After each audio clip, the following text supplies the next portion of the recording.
This man became known as the Sunderland Strangler. Hello there, stranger. Today I'm going to be telling you about the case of Stephen Grieveson. Viewer discretion, as always, is advised. Stephen Grieveson was born on the 14th of December 1970 into a big family. He was one of 6 siblings. Grieveson was a mummy's boy, and even though there are many accounts that he had an ordinary childhood, his own mother admits to having quite serious DV in the house. So her and Grieveson's father would fight violently, and she said this likely affected the children. When he was a very young child, he received a couple of cautions for stealing, but at age 11, he was taken to court for stealing a single nail. So hardware store nails, he opened a packet and took a single solitary nail, and they took him to court for it. Grieveson's parents were separated by then, and he had been cautioned for this before, and so the upshot of him being taken to court was that he was removed from the family home. Aged 11, he was sent to a care home in Carlisle, some 70 miles away. He says he was abused at the care home, both physically and sexually. The care order lasted until he was 18. And yeah, Stephen did turn out to be a terrible person, but taking an 11-year-old from their family home and putting them into a care home until adulthood for stealing a solitary nail seems a bit harsh to me. During his time in the care home, he did maintain contact with his family. He would be allowed home some weekends, and his mother would also occasionally visit him with social services. The care home did little to curb Grieveson's behaviour though, and he did end up getting into substances, mainly glue, which way back when was used, but it is so dangerous and thankfully went out of fashion. And he would end up getting 38 convictions for theft from 12 years of age. He went back home to Sunderland at 18 when he left the care home, but his mother said that he was constantly stealing and burgling houses, and she said she knew that because her own house was being raided by police every other week. But for all his stealing and substance abuse, 38 convictions, Grieveson was never arrested or convicted for any violence. That is, until he became a serial killer. Grieveson is either gay or bisexual, and he did not want anybody to know, and it's believed that that is the root of his violence. His first victim was a teenage boy, but it wouldn't come out until nearly 22 years later that Grieveson was the perpetrator. Grieveson was 19 years old at the time. The year was 1990. He was into his substance of choice and was fearful that people would find out about his sexuality. He'd been with another boy, 14-year-old Simon Martin, and they'd been playing football before they went to a house together in Roker. Once there, some form of intimate act took place between the two, and afterwards, Grieveson got scared and started shouting at the boy not to tell anybody. Grieveson said he flipped for a minute and started strangling the lad.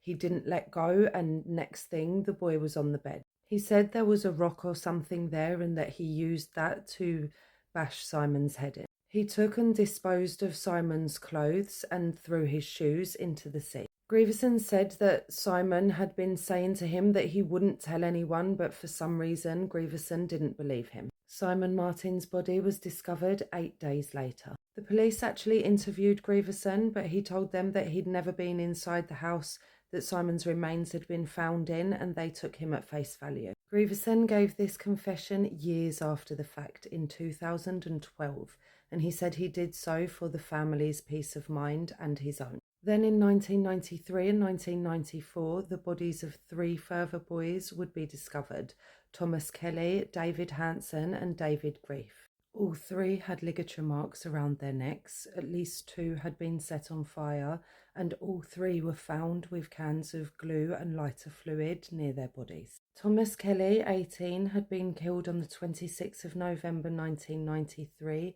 strangled with his own scarf. He was then set on fire. This was inside of an allotment hut, and he was found while his body was still burning. On the 4th of February 1994, 15-year-old David Hanson's burned remains were found in a derelict house in Roker. Just 21 days later, on the 25th of February 1994, 15-year-old David Grief was strangled in an abandoned allotment just 50 yards away from where Thomas Kelly had been killed 3 months earlier. All of the victims had attended the same school. The police put the deaths down to substance experimentation. 8 months passed, with locals suspecting that the deaths were something more sinister than accidents. It just all seemed too coincidental. After that time, a new detective was assigned to the case, and that detective took a different approach. It was then uncovered that all three boys had been strangled, but Simon Martin's murder in 1990 was not linked to this case. Then on the 11th of March 1994, Stephen Grieveson was arrested for burglary in the house in which David Hanson's remains had been found. A fingerprint belonging to Grieveson had been found on the basement window. Then witnesses came forward to say that they had seen Grieveson with David Grief on the night of his death.